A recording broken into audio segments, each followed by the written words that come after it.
ॐ सदाशिवसमारम्भाम् शङ्कराचार्यमध्यमाम् अस्मदाचार्यपर्यन्ताम् वन्दे गुरुपरम्पराम् ॐ ॐ सहनावतु सहनावतु सहनौ भुनक्तु वीर्यं सह वीर्यं करवावहै करवावहै तेजस्विनावधीतमस्तु मा तेजस्विनावधीतमस्तु विद्विषावहै विद्विषावहै ॐ ॐ शान्ति शान्ति शान्ति शान्ति शान्तिः. शान्तिः।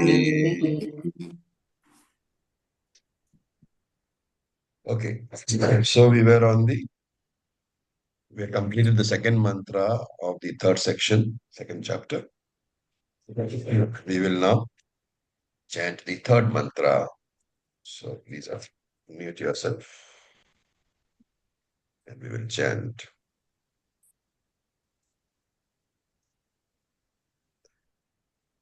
Bhayadasyagnistapati भयादस्य भयादस्याग्निस्तपति निष्पत्ति Bhayatapati Suryaha भयात्तपति सूर्यः भयादस्याग्निस्तपति Bhayat Indrascha Vayuscha भयादिन्द्रश्च भयादिन्द्रश्च Mrityurdhavati Panchama. मृत्युर्धावति मृत्युर्धावति पञ्चमा पञ्चमा. So this is a explanation on the last mantra which said Mahat Bhayam, like a great terror, it was said, right? So here he is explaining that.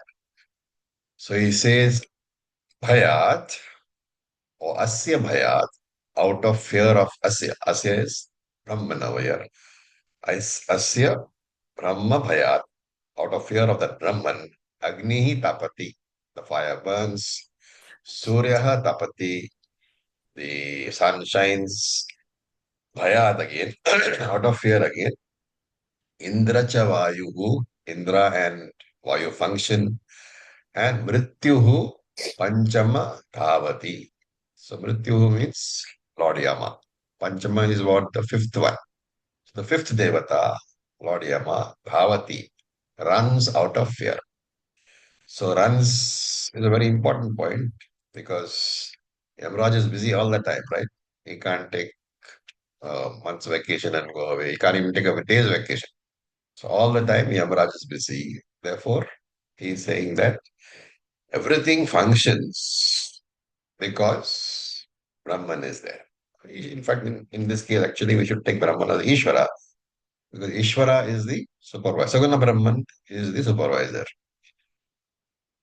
And he's saying that since all the devatas governing all the natural forces, as well as Yamraj governing death, they are functioning all the time. What should you extract from that? That Ishvara is also functioning. Ishvara is performing his function as a supervisor. And therefore, all these individual devatas which he's talking about, Agni, Suryaha, Indra, Yama, these are all just enumeration of all the individual natural forces which are functioning. It's only a imagery. You should not take it very literally. The idea is that under the supervision of Ishvara, the world functions. Okay. Now we will look at the next mantra, the fourth one. We will chant. Iha ched ashakat bodhum इह चेत् न ईहचेदशकद्बोद्धुम् शक्तोद्धुम् sharirasya visrasaha प्राक्शरीरस्य शरीरस्य विप्रसः विप्रसः ततः सर्गेषु लोकेषु ततः सर्गेषु सर्गेषु लोकेषु लोकेषु शरीरत्वाय कल्पते.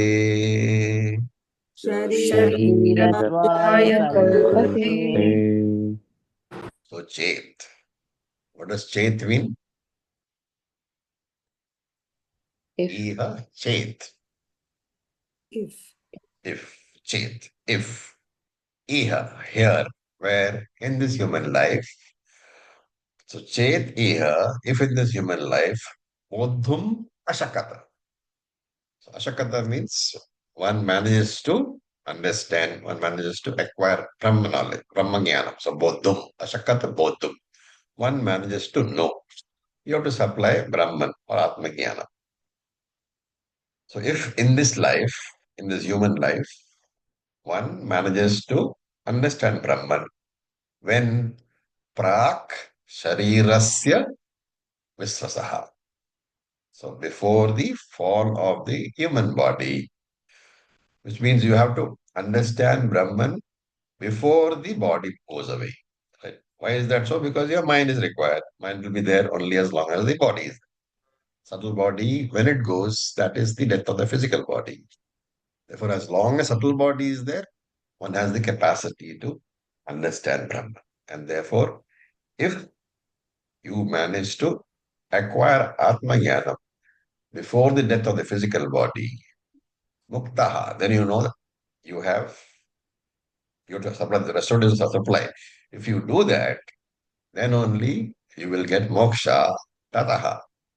On the other hand, so if you don't do that, okay, a lot of things you have to supply. Iha chet ashakat potum prak sharirasya visrasaha. If you manage to acquire Atmajnanam before the fall of the human body, what is not said to supply, then you will attain moksha. Tataha. Tataha is on the other hand. On the which hand, if you do not manage to acquire Atmajnanam, if you do not manage to acquire Atmajnanam, then kalpate, then you become fit, sharirattvaya lokeshu sargeshu. Means you become fit for taking another body in lokeshu sargeshu, in the world of all beings. He doesn't say human body. It is you will get fit, you become fit to take another body. If you do not get Atmajnanam, you will be reborn in short. Okay. So he says the idea is that Jnanam requires a human birth because a human being alone has the capacity to inquire into Jiva Jagat Ishvara. And because of the fact that you have a huge number of Sanchita karma, huge amount of Sanchita karma, many would be bad, many would be good. So it's not practical to expect to get the human birth all the time. And that's why the urgency, prak sharirasya. You have got a human body. So you don't know whether you will get a human body in the next birth, or even when you will get a human body, and also you don't know. Therefore, prak sharirasya, before the fall of this body, you should focus and complete this particular job of getting Atmagyan. Right? So this is the idea over here. So the first line says, Iha chet ashakat bodhum prak sharirasya visvasaha. And Shankara adds over there in this commentary, samsara bandhanat vimuchyate. If you get the Atmajnanam, you are freed from the bondage. Then there is an interesting grammatical point here, which Shankara brings out. Tataha. Tataha usually means what? What is the normal meaning of tataha? Therefore, Therefore or then. Could be hmm, either, okay. But Shankara says you should not interpret it like that. What is the reason?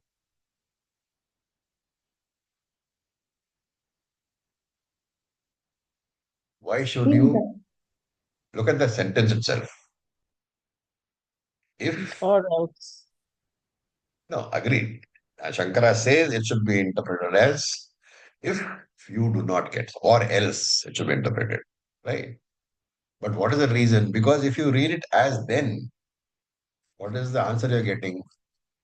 If you get Atmanyanam before the body falls, tataha, then if you in normal meaning, then sargeshu lokeshu shariratva kalpate. You will become eligible for getting another human body, which is obviously not the idea here, right? So Shankara says here that should be taken as or else. On the other hand, you should take it. Okay, there's one more very important point here. The word ashakat. Ashakat actually literally means shaknoti. Shaknoti, for those who know Sanskrit grammar, what is the meaning?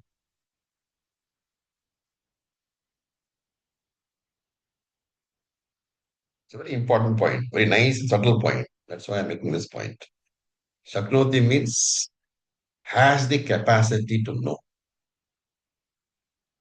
So it will seem as if the mantra is saying that if you have the capacity to get Atmajnanam before the body falls, then you will get moksha. You see the loophole?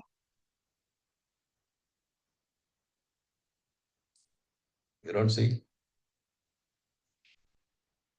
You already have that capacity because of the human, because of being a human.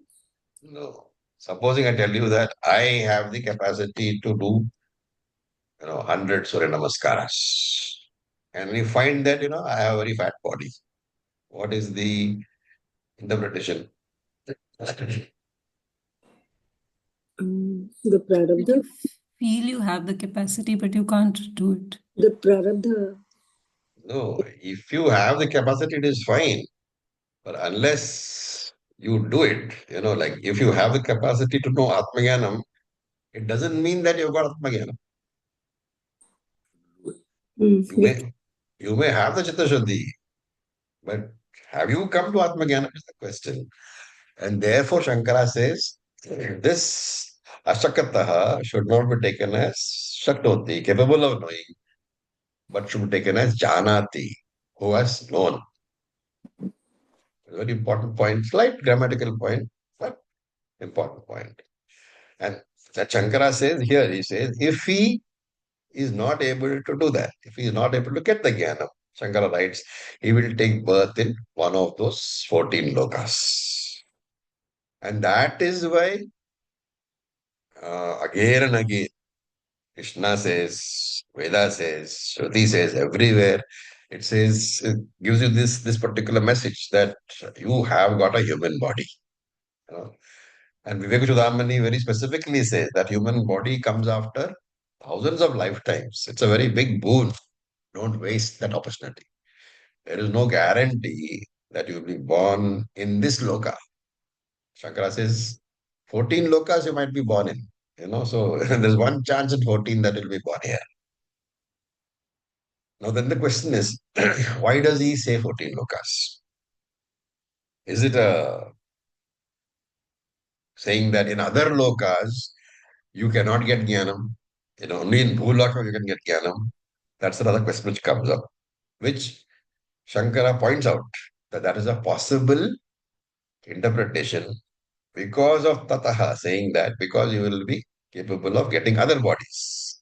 Other bodies means not necessarily Bhuloka. It can be 14 lokas. And therefore the question comes up, if you are not born in Bhuloka again on a human form, obviously you will not get jnana. So if you are born in Bhuloka, Bhuloka is this Prithvi. In any other form, not a human form, obviously you will not get jnana because only the human form has the capacity to enquire. But if you are born in one of the other lokas, is there a possibility that jnanam can happen? Yes, Brahman. Raviji, Yeah, yeah, tell me. hello. Yes, please go ahead. Yeah, may I answer that? Please, Datraji. See, in Brahmaloka you get Jnanam, no, which is not Yes, Bhuloka. yeah, So correct. it is possible that in some other loka, like Brahmaloka, you will get it. Absolutely. So where is the pramanam for this? The pramanam is in the next mantra, which we shall read. This is the fifth mantra. And as Dr. Rajanji said, yes, you can definitely get jnanam elsewhere. And so here, this mantra says that, which we will read. Yatha darshe tathatmani. Yatha यथा darshe दर्शे तथात्मनि tathatmani. यथा स्वप्ने तथा पितृलोके यथा स्वप्ने तथा पितृलोके यथाप्सु परिवददृशे यथा सुपरिवदृशे तथा गन्धर्वलोके तथा तथा गन्धर्वलोके छाया तपयोरीव ब्रह्मलोके छाया छाया Brahmaloke. So Natarajanji answered the question before Yamraj, but Yamraj is now answering that question. Okay. So he says, Pariva Dridashe. One sees the Atma. So I will add over here. Pariva Dridashe, one sees the Atma. Yatha Adarshe. Adarsha is a mirror. Yatha Adarshe, as in a mirror. Tatha Atmani, in yourself, which is in your human intellect, you see.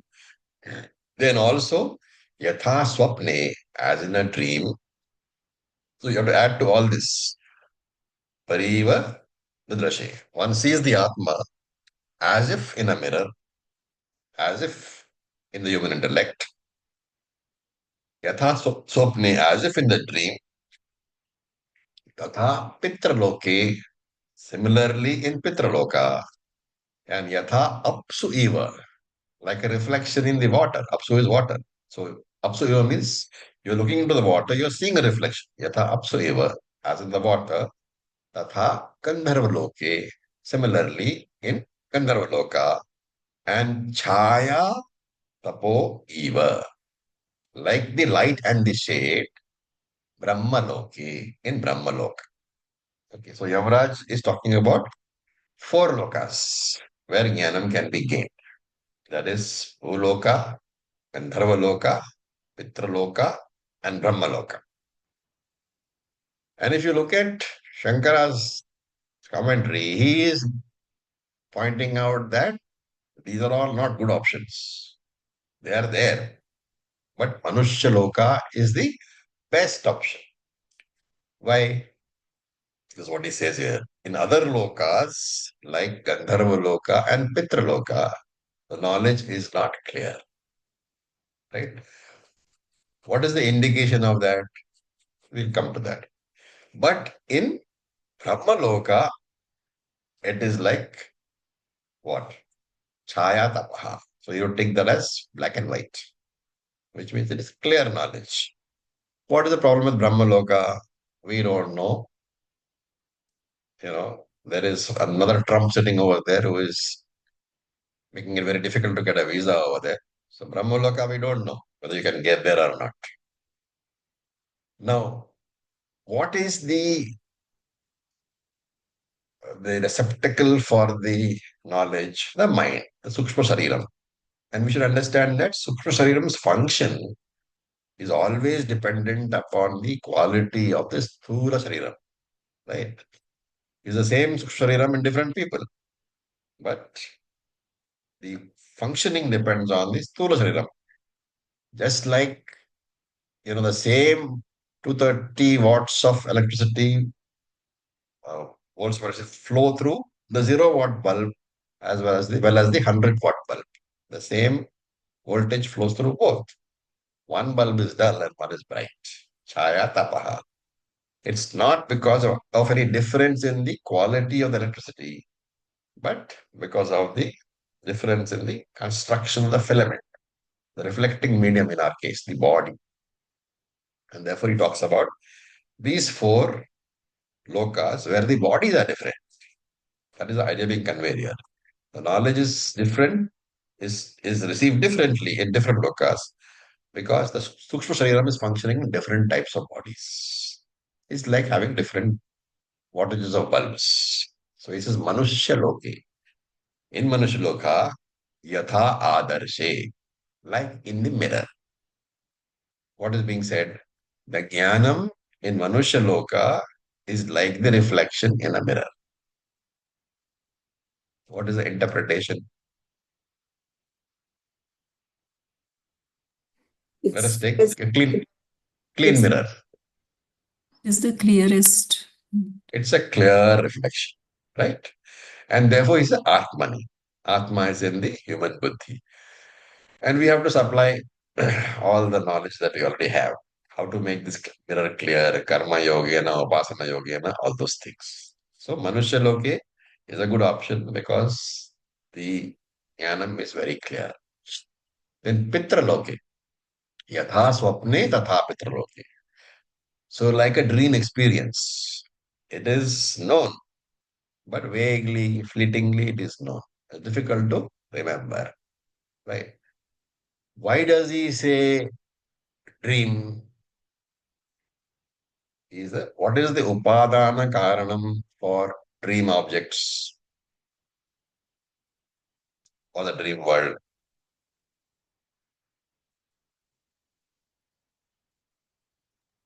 Waker's mind. Happens in reality. Wakers. Well, let's put it this way. The dream is generated by the vasanas in the mind. Okay. If you remember some discussion we had, the dream can be projected only out of experiences which you have already had as a waker. And those experiences reside as vasanas, very unclear vasanas. So, Shankara uses the word aviviktam. Aviviktam means unclear. So, aviviktam jagrat vasana bhutam, he says. So, this dream, the material cause for the dream, the upadana karanam for the dream, is the unclear vasanas which are in the mind generated by jagrat.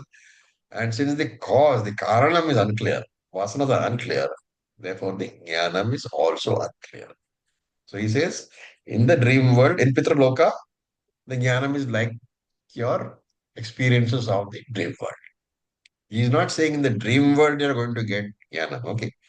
He's saying in the Pitraloka, yatha swapne tatha Pitraloka. The jnanam will be like the experiences that you have in the dream world. And in the dream world, the material cause, the upadana karanam, or the experiences is the unclear vasanas in your mind, in the waker's mind.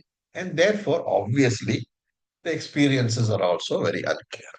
Similarly, the jnanam is being compared to the unclear experiences. The jnanam in Pitraloka is unclear. Now he comes to Gandharva Loka. Gandharva Loka, he says, yatha apsu pariva tridashe.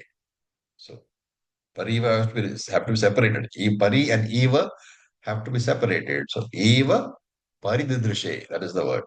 Like the image in the water, right? What is the imagery here?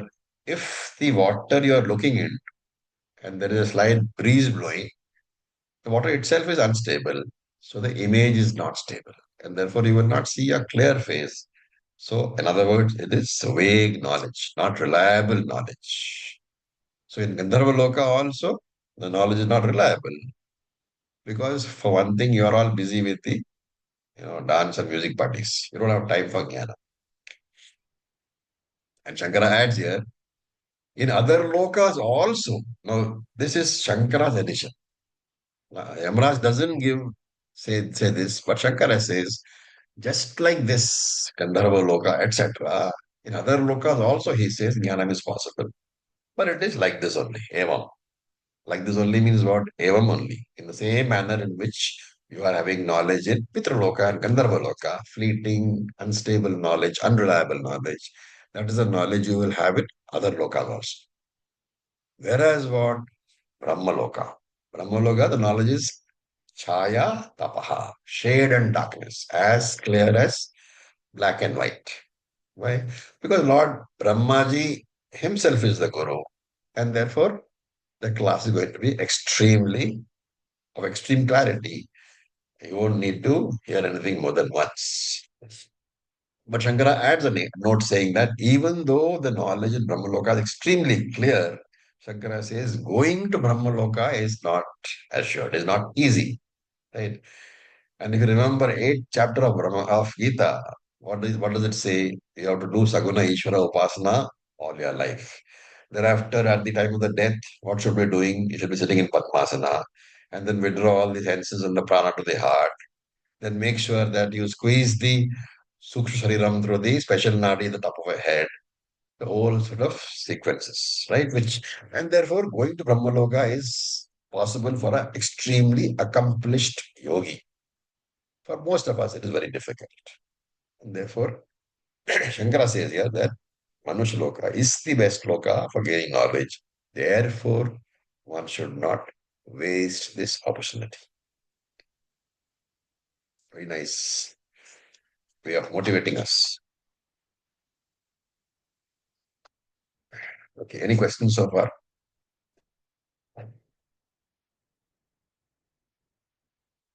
All right, so we go to the sixth mantra. Indriyanam prithagbhavam Indriyana Indriyanam prithakbhavam prithagbhavam udayastamayo chayat udayastamayo jayat udayastamayo prithak utpadyamananam prithagutpadyamananam tvadhiro na shochati. matva dhiro Madhiro na na shochati. shochati. So he says, Matva, having understood, having known, Indriyanam yat pratak bhavam. The distinctions, pratak bhavam, Indriyanam, of all the Indriyas, of all the sense organs. And why are they distinct? Utpadyamanana pratak. Because their origination is different. That you should know. That because the Indriyas originate separately, differently. There is a distinction between the functioning of all the sense organs. And Udaya Astamaya, also knowing the rise and the fall of the Indriyas. Dhiraha Nasochati, the wise person does not grieve. Okay. So what is he saying? What is the main obstacle in claiming that I am Brahman? Let's ask a very, what seems like a very fair and clear question. What is the main obstacle in saying Aham Brahmasmi? Is it the Abhimanam? That we consider the body? Yeah, the body identity. Lack of Atma, Anatma. One person says like a Anatma, Anatma. Anybody else? Acharya Avidya. Avidya. Anything else?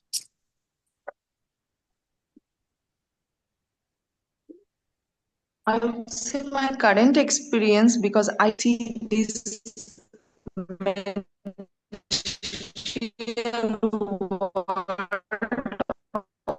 Gurgun, you really have to do something about your Wi-Fi. Yeah? We which is can't hear you at all. deeply. Notification is so okay, Acharya. Anybody else? Not being perceived by the Indriyas. What is the main component when you say I am Brahman? I. And that is the main obstacle. Why is the main obstacle? Because normally when you say I, you are always using it in the Anatma Atma mix. You are using it as RC, right? Some people use it as the body. Obviously, if you are using I as the body, there is no question of saying Aham Brahmasmi. That's an obstacle. Even if you are using I as the RC, the RM plus OC, even then, from that standpoint also, you cannot claim Aham Brahmasmi, is it not? And therefore, this identification with the RM, the identification of the OC with the RM, the mix of the OC with the RM, which is the RC, and unfortunately, without the RC, you cannot even make that claim.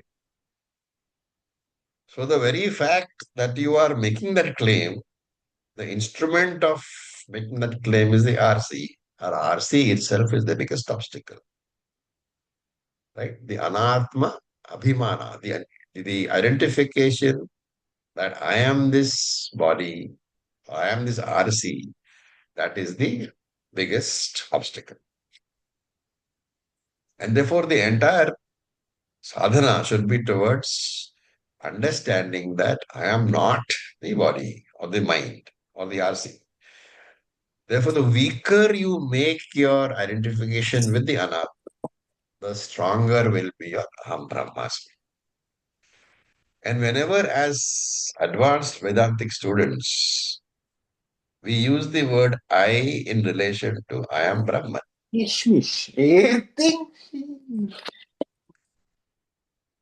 Whenever you use the word I in relation to I am Brahman, remember that you are referring only to the Atma component and not to the Anatma component. So when you are, let us say, dressing up to go to office, you don't include the dress in the meaning of the word I, right? Similarly, but to give you another slight extension of that, but if you have worn a very nice dress, and when somebody in the office tells you, oh, you're looking wonderful, remember the you is referring to what? To the dress. Mm. So that is something which we should be aware of. That whenever I am saying I, in relation to Brahman, I am not using that I in the sense of the body or the mind. Obviously, when I say I am hungry, I am not using the body as Brahman, as that I as Atma. I am using the I as what when I say I am hungry? Sthula Shariram. No, Oh, Prana. Annamaya kosha. you're using a Suksha Sharira, Pranamaya Kosha. Okay. But when you say I am tall or I am short or I am fat, then you are using it as Sthula Sharira. So these distinctions should get in mind. Therefore, when you are saying Aham Brahmasmi, you are using the RC, but you are not claiming yourself as the RC. So, what is the most important preparation?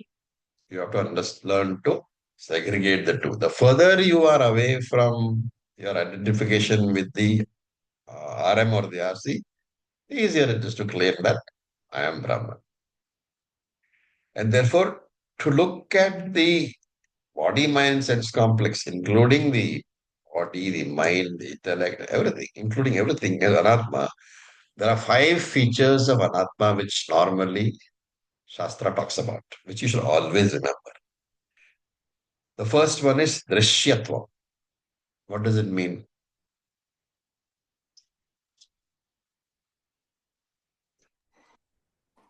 Perceptible. Yes, the atma, the body, the mind, it's an object of experience, drishyam. Then bhautikatva.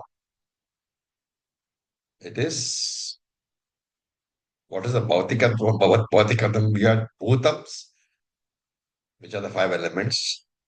What is the combination of the bhutams called? Bhautikani. Bhautikani, right?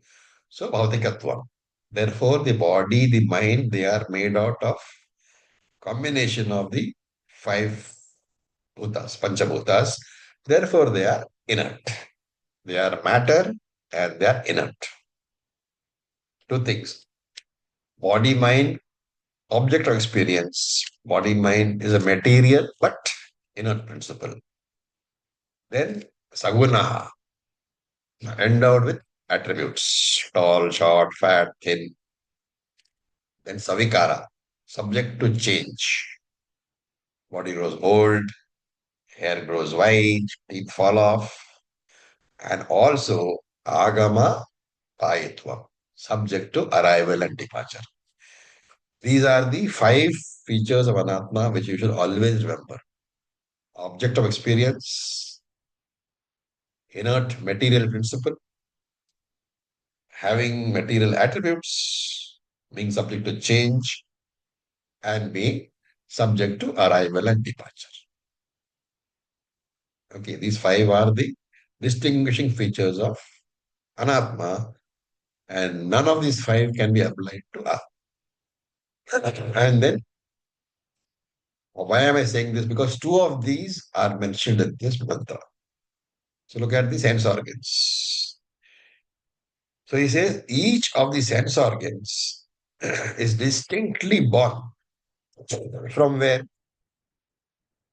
You have to remember Tattvabodha. Pratak Bhavam, the distinctly being born, is a reference to Tattvabodha. So give an example of the distinct births. Yes, that 1/4 from itself and 1/4 from all other four. You have to look at it from which element is one. For example, what you're saying is okay, but what is the dominant element?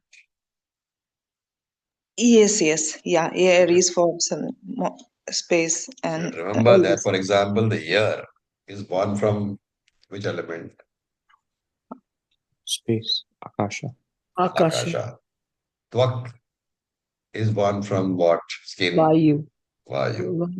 What is born from Chakshu? What is from Chakshu is born from Agni. Fun. What is born from Jalam? Taste. What? Rasa. Taste. The tongue. We're talking about the Indriyas, right? And from Prithvi is born the nose. So these, one of the gunas, therefore, is employed by nature for the birth of each sense organs, right? And therefore, all the five sense organs, remember, are born out of which guna? Don't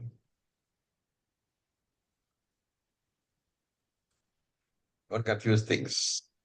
There's an element, sense organ link, which we have talked about just now. Akasha, Shrodhanam, Vayu, Tvak, etc. What is the Sattva link Guna. between? Correct. The sense organs, the jnanendriyas, are born from Sattvaguna, right? And each of the jnanendriyas is therefore capable of experiencing only one function, depending upon which element it was born from.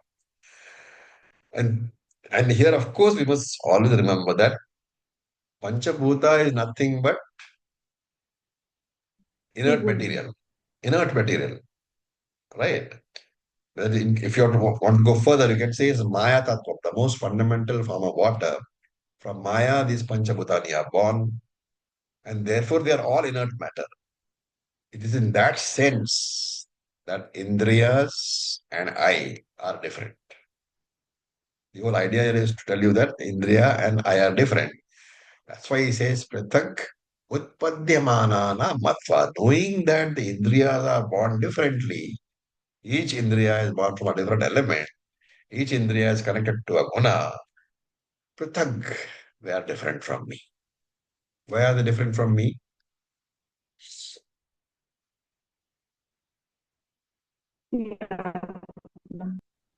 Because I am not born.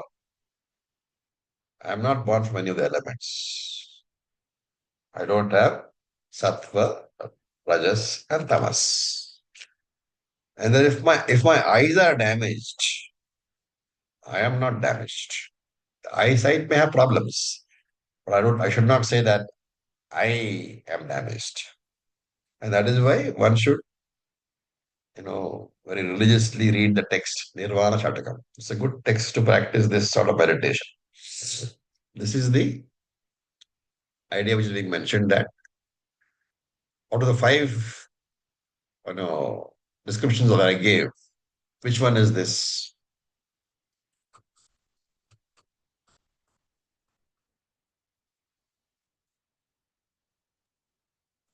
Not Use your just head. Jive na. Drishyam. This is not Rishabda. This is Bhautikani. Because the five elements are being involved, right? So this is Bhautikani. Mm. Then Udaya, Astamaya, Utpatti, and Pralayaha. This is that Agama Pai, coming and going. So when the body comes and goes, or when the sense organs come and go, Do I go? No. I don't go, I don't come. Why? Because I'm aware of the sense organs coming and going. What is the proof? After waking up from Sushupti Avastha, deep sleep, what do you say? I had no experience at all. What does it mean? The experience comes and goes. I am the witness. I do not disappear. And therefore, from in this sense also, your conclusion is that I am different from Anatma. Therefore, Matva, having known that I am different from Anatma, the discriminating student, the Viveki, Dhiraha Nasochati, the wise man does not grieve. He has no more sorrow in life. And Krishna also says the same thing in Bhagavad Gita, where Panditaha na shochati. Panditaha Nasochati. Right. So in this world, you need to be careful about your work. You need to work carefully, but worry is not required. Work is required, but worry is not required. And Shankaraya says that for this Atma, the makes a very nice statement. Atmanaha nitya eka svabhavaha. So he says, for this Atma, the nityam, the adjective eternal which is being used, is of only one type, eka svabhavaha. Why does he say nityam is only a one type? For the Atma, are there more than one type of nityam? Yes, Atyantika and Apekshika. Atyantika and apekshika. But if you apply it to the cosmos, remember that you can use the same words. Atyantika and apekshika. Atyantika means complete. Apekshika means relative, right? So changing and non-changing nityam there is. In the universe, which is the apekshika nityam?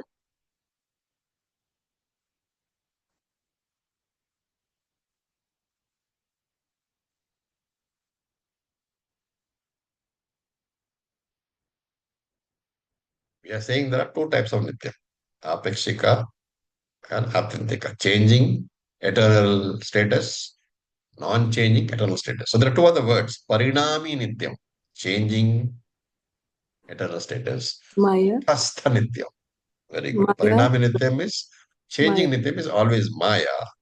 And kutastha nityam, unchanging nityam is always Brahman. And therefore it says, Atmanaha eka swabhava nityaha. There is only kutastha nityam for Atma. Atma doesn't have parinami nityam at all. Atma doesn't have a nityam which can be said to change. And therefore only, Shankara says, there is no cause for sorrow, no legitimate reason for grief. Asochya anvasarochatam. Krishna says, hey Arjuna, you are grieving for that for which there is no legitimate cause. And this is the reason. Because as Atma, you are unchanging, you are eternal. Whatever you see only changes. The body changes, the body dies, the body is born. That is no cause for grief for you at all. Okay.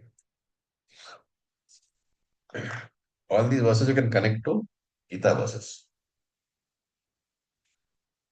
Now let us look at verse number. Mantra number. Acharya, Yeah. when we say grief, is it not the anatma which is just grieving for the anatma? Correct. So he doesn't say that mind should not grieve. He says you should not grieve. Right? He's saying you, Arjuna, have no cause for grief. You, Arjuna, Brahman, Atma. Easier said than done. See, I think what the takeaway from all this is, you know what? Once you have firmly understood that you're Atma, stop judging yourself by the state of your mind. Because, this is very common, even in this group. I have seen people say, in this advanced group, people have said, how come, I still feel sorry for something. I still feel grief, which is a judgment you are making about the mind. You are judging your Brahman status from the point of the mind. You're trying to connect the two. Between Atma and Anatma, there is no connection at all. And therefore, you should be prepared to accept that yes, the mind will have its problems, the mind will grieve. But what has it got to do with me? That is the correct understanding. That is what is called Nitya Mukta. This Nitya Mukta status is the primary, what is to say, moksha. The primary moksha is the understanding, the pure understanding that I am Brahman and nothing ever will change that. The secondary moksha is working on your mind. And unfortunately, most people, when they talk about moksha, they talk about a person who is not affected by anything. Right? So that is the secondary moksha. You can try to improve your mind. Remember, the mind is anatma. Anatma can never be 100% improved. So what we should be doing is first work on getting this knowledge that I am Brahman. Then work on stabilizing the knowledge. Right? Internalizing that knowledge. You should soak in that knowledge like the lime pickle soaks in the sauce. Once you are completely submerged in that knowledge, then you can work on the mind. You do your meditation, you do, karma yoga, upasana yoga. Try to reduce the impact of external sorrow on the mind. And the knowledge will help. The fact that you are Brahman will definitely help in trying to reduce the FIR. But FIR can never be zero. Therefore, you should stop connecting FIR to your mukta status. That's a very important takeaway. Okay. Let us look at mantra number 7. Indriyebhyah param manah. Indriyebhyah Indriya param manah. Paramana Manasah sattvam Manasastvattamuttamam Manasastvattamuttamam. Satvadi mahanatma Satvadi Satvadimahanatma Mahato vyaktam uttamam. Mahato Mahato Vyaktamuttamam. Does this mantra remind you of something? From Bhagavad Gita only, Acharya ji, that Which mind is superior to Indriyas and mantra? Atma. Don't do English. Yeah. Mantra. This is the mantra.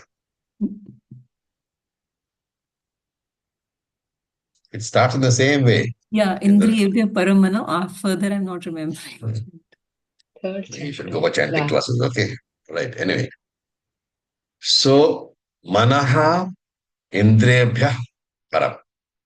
The mind is superior to the indriyas, to sense organs. And sattvam uttamam manasaha. Sattvam is the intellect. Sattvam uttamam. The intellect is superior to the mind. And mahanatma adhisattvat. Mahanatma is mahat, is superior to the intellect, adhisattvat. Avyaktam mahataha uttamam. The unmanifest avyaktam is superior to mahat. So this is the whole, you can look at it as a journey itself, right? So it's an important idea being mentioned.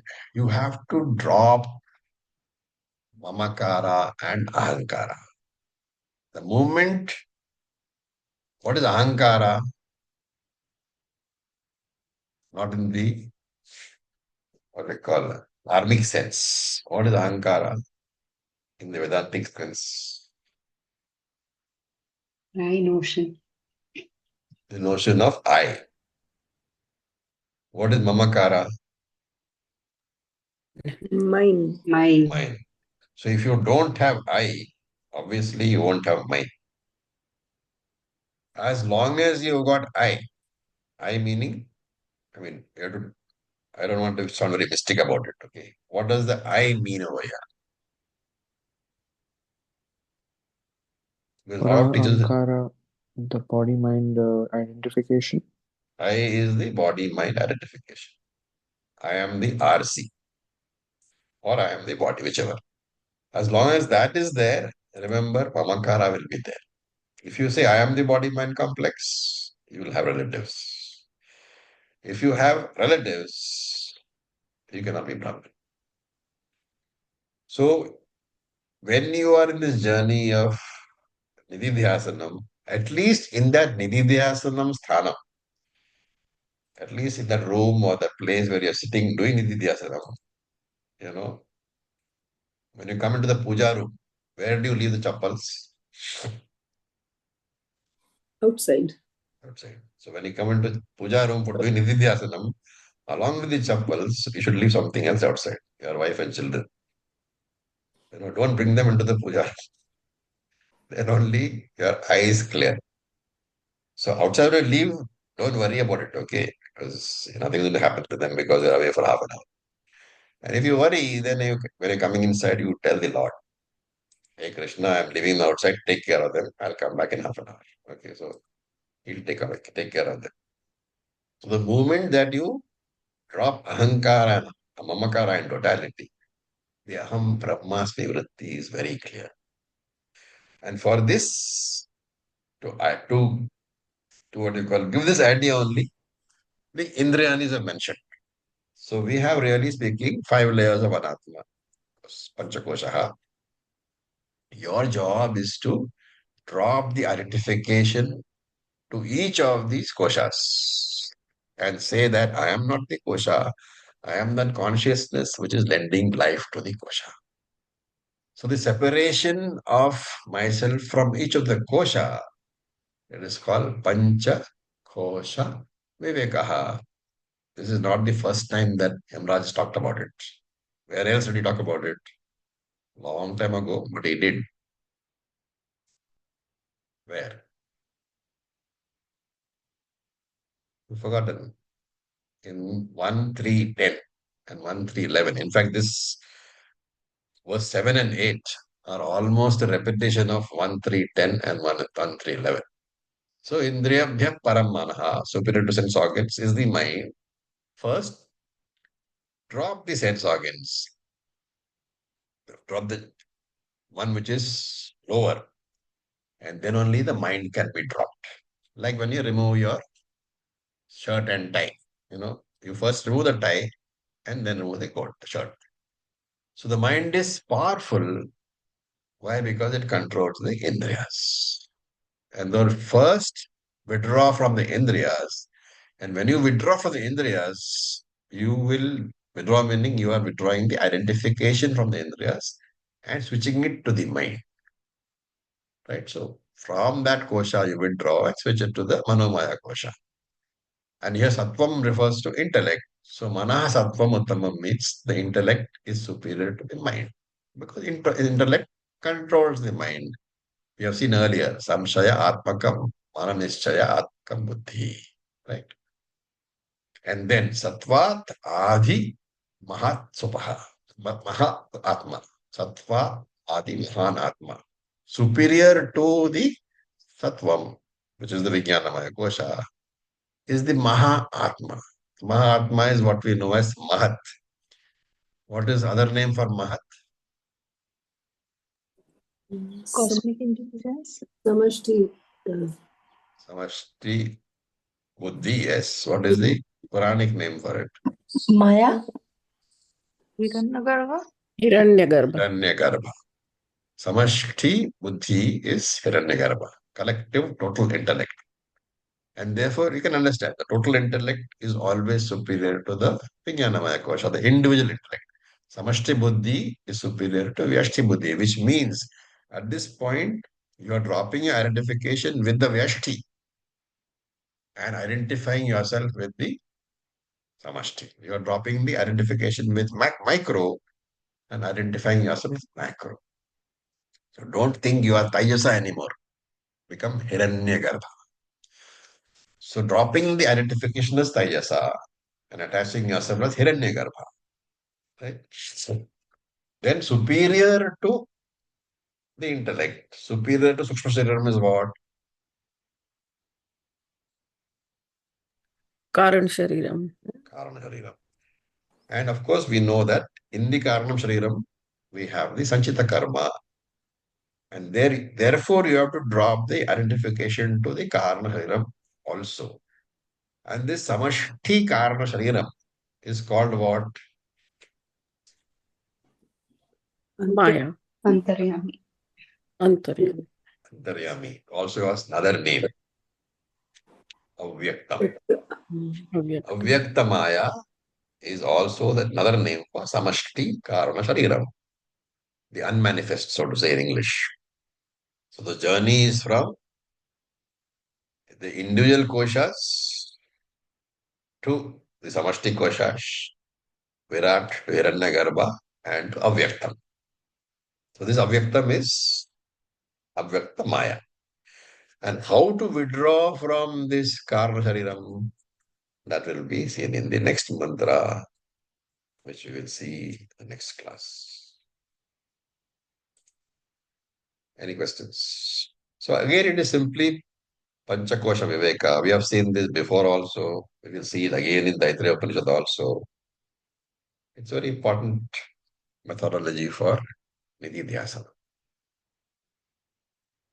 Also called Niti Niti. Om Purnamadav Purnamidam Purna Purnamudachyate Purnasya Purnamadaya Purnameva Vasishyate Om Shanti Shanti Shanti Om Tat Sat Om Namah Shivaya. Thank you for your Namah Shivaya. patience. Thank you, Om Thank you, Charji. Rabiji.